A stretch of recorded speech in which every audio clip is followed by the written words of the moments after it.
Silence. It no longer resembles peace. It is not the silence found in prayer or in a temple. It is the silence of judgment. In this silence, you can hear your heart beating. You can hear the footsteps of Roman soldiers.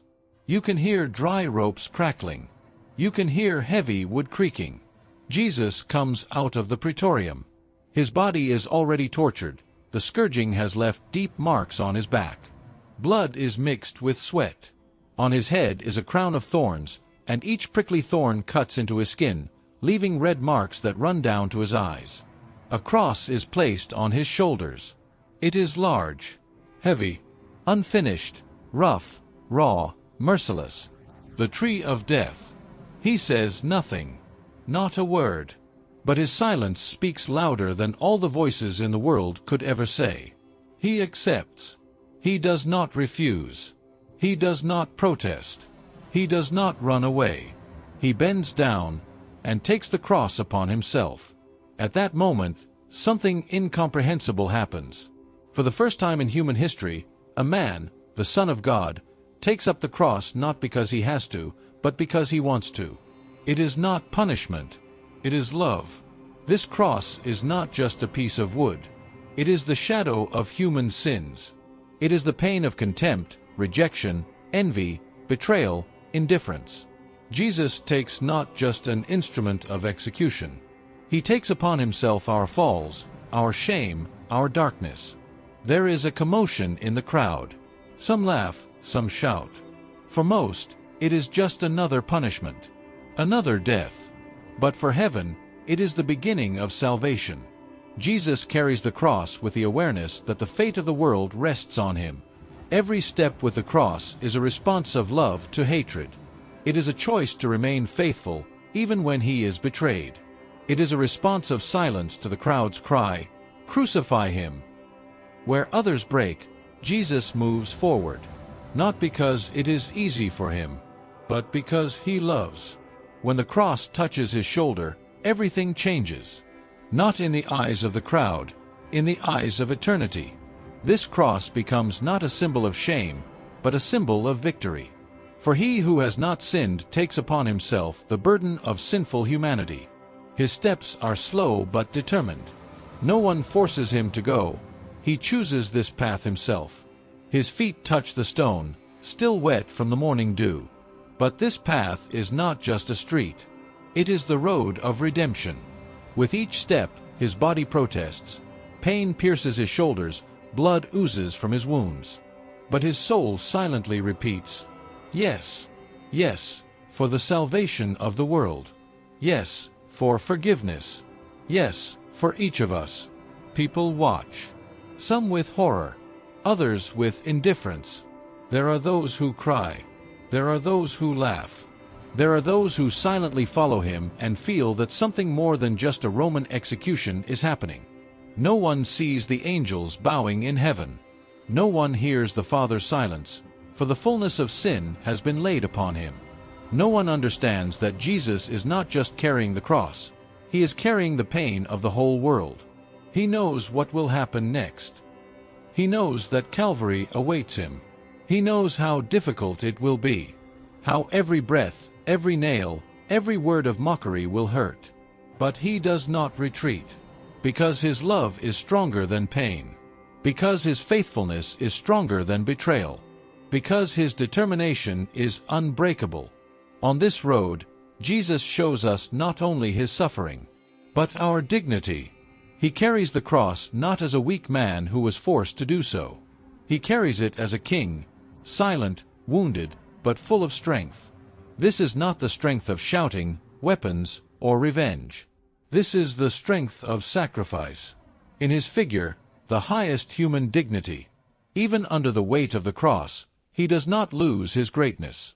On the contrary, it is here that his kingdom is revealed most fully. This cross is not only his. It is mine. It is yours. In every pain, every fall, every loss, he is with us. For he has already walked this path. His steps become heavier and heavier. Every movement is like a blow to the body. Every breath is a struggle. But he does not stop. He walks on. He walks on, even though he does not have to. Ahead is a crowd. They leave the narrow street and come to an intersection where more people are standing. There, among those watching, is she, Mary, Mother. Her eyes are deep, like an abyss, filled with tears, but not hysterics. There is pain that does not scream, but burns. Pain that does not seek sympathy, but accepts God's will, even when that will breaks the heart. She looks at her son, and he looks at her. Not a word, not a touch, just a look that says it all. Understanding, suffering, faithfulness, love. It is the look of two souls united in suffering.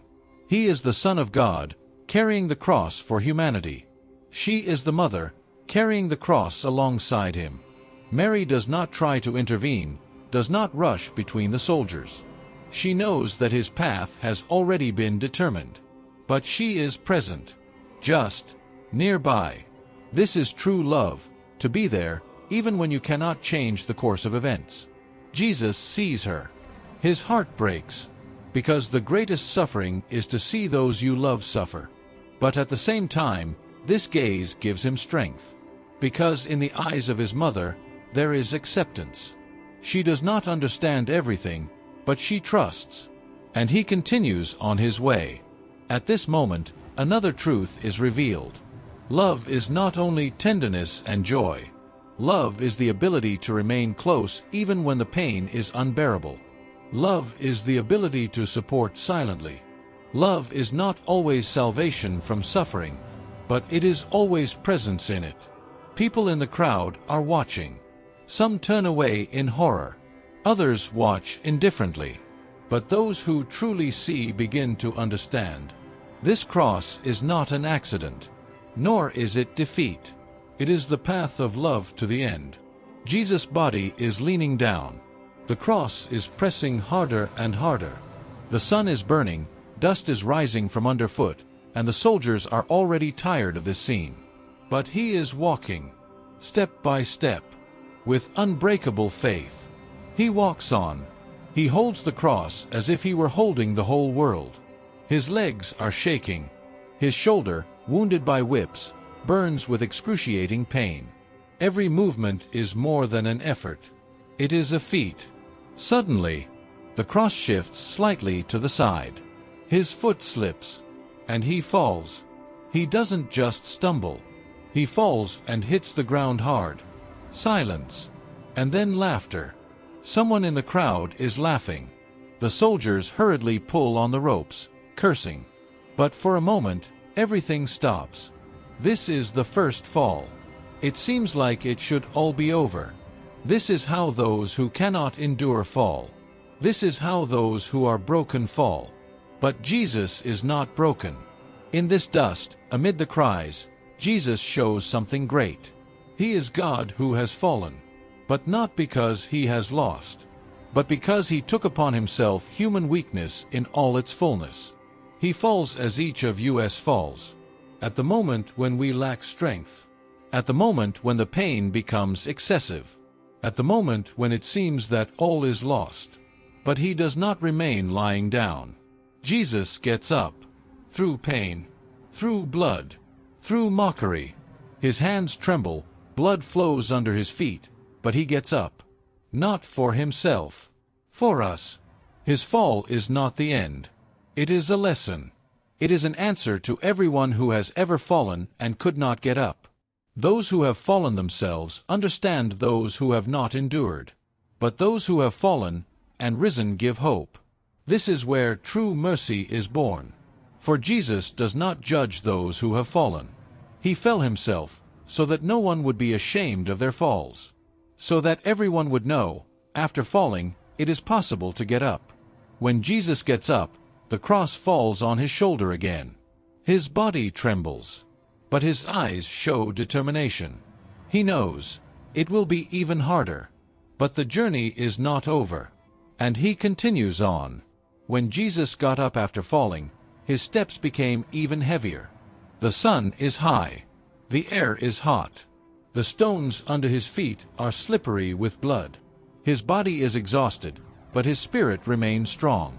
The soldiers begin to realize that he may not make it that far. And he still has to climb Golgotha. There is a man in the crowd. He is not from Jerusalem. He is from Cyrene in North Africa. His name is Simon. He came for the Passover holiday, perhaps with his family. Perhaps he was just nearby. And suddenly, a Roman spear is pointed at him. You help him. No choice. No warning. No will. So Simon becomes part of the way of the cross. He takes the edge of the cross. A clash of gazes. He looks at Jesus and sees not just a man, wounded and bleeding. He sees calm, strength, silence, depth. Jesus did not ask for help, but he accepts it. Simon walks alongside. He carries part of the cross. Small, but important. And step by step, under the weight of the wood, something invisible but real happens. His heart changes. Because when you touch the cross of Christ, you are no longer who you were. It is not just a physical action. It is a touch of the eternal. And even if you were forced to do it, God turns coercion into grace. History is silent about what Simon said. But the church remembers. He became a disciple. His children, Alexander and Rufus, are later mentioned in the New Testament as Christians. He did not just help carry the cross. He entered into salvation. Simon is an image of each of us. For how many times do we also not want to take on the burden? How many times do we run away from pain, from duty, from sacrifice? But it is precisely through these moments that God calls us, help him. And if we respond, even reluctantly, our soul is transformed. Jesus did not need help. As God, he could do everything. But as a man, he accepted Simon's help. To show us that carrying the cross together is easier. To teach us not to be afraid to ask, not to be ashamed of the burden, not to reject compassion. And here they are walking, side by side. Jesus is the Lamb. Simon is the witness. Together they carry the wood that will become the throne of love. The journey continues. Slowly, step by step, Jesus with the cross walks through the crowd. The soldiers shout. The crowd bustles. But amid this noise, something else can be heard, crying. It is women, the women of Jerusalem. They do not shout, "Crucify him," like the others. They do not laugh. They cry. They see him, wounded, exhausted, with the cross on his shoulders, and their hearts break. They are mothers, daughters, widows. They are those who can feel the pain not only of their own family, but also of strangers. Their crying is real. It is crying of compassion, crying of despair, crying in the face of incomprehensible cruelty. And then Jesus speaks. Despite fatigue, despite pain, despite blood, he stops and addresses them. Not the judges, not the soldiers, but the women. Daughters of Jerusalem, do not weep for me. Weep for yourselves and for your children. These are some of the few words Jesus spoke during the entire way of the cross. And they are not about his pain. They are about ours. Because Jesus knows that what we see is only the surface.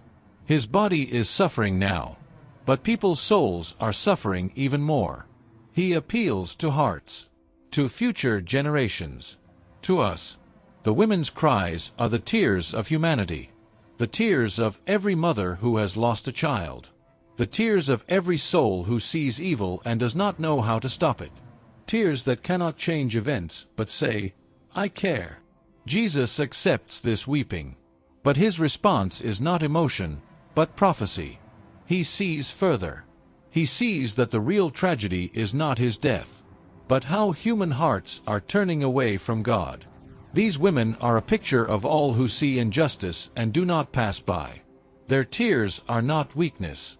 They are the strength of humanity. But Jesus reminds us, compassion must become repentance, and emotion must become a change of heart. For if we weep over Jesus but do not change ourselves, our weeping is in vain. But if our hearts are broken and turn to him, they will be healed. And the journey continues. After these words, there is silence again. Tears remain on the dust, and the cross is back on his shoulders. Jesus walks on. When Jesus' last words to the women of Jerusalem faded into the air, everything fell silent again. But now this silence is different. It is deeper, heavier, for the road is getting shorter, and the cross is getting heavier. He continues on. His steps become slow, like the ticking of a clock of fate. His body is exhausted, covered in sweat, dust, and blood. But he perseveres, because love does not give up. Ahead lies Golgotha. It is already visible on the horizon. The hill that has become a symbol of pain, a place of execution, contempt, death. But for Jesus, it is a place of fulfillment, a place of victory. As he approaches the summit, each step is like a prayer, not aloud. In the silence of his heart, his body may cry out in pain, but his soul silently glorifies the Father. He went through everything, through condemnation, through ridicule, through falling, through the indifference of the crowd, through loss of strength. And now, the last few meters, Jesus climbs Golgotha not as a victim, but as a lamb who voluntarily sacrifices himself. Not as a defeated one, but as the one who conquers the world through the cross. At this moment, something greater than history is happening. Heaven bends over the earth, for the one who created everything now carries the tree, on which he will heal everything. This cross is his crown, his throne, his path, his choice, and he did not abandon it. When we say, Jesus took up his cross, it is not just an event from the past. It is a call. For we too have a cross. Each of us has our own pain, loss, struggle, fear, trials.